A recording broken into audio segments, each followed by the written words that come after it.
Welcome. In this video, I'll show you how to see your drafts on TikTok. All right. If you found this video helpful, please leave a like and subscribe to the channel for more such tutorials.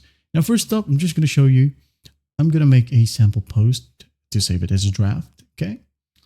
Like maybe I'm just going to take a picture right here. Like so.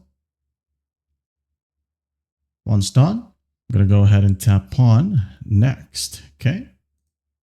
Now in here, I'm just going to tap on drafts. So we will be able to find it.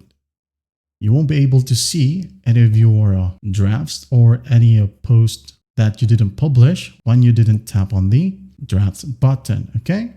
So let's say, for example, that you have tapped the draft button. So all you have to do, for example, you're out of the app itself. Okay.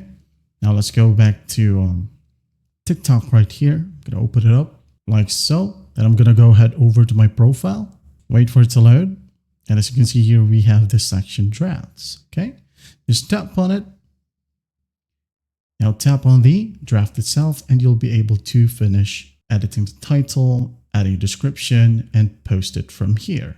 And that's basically how you do it. Well, I hope this video helps and I'll see you in the next one.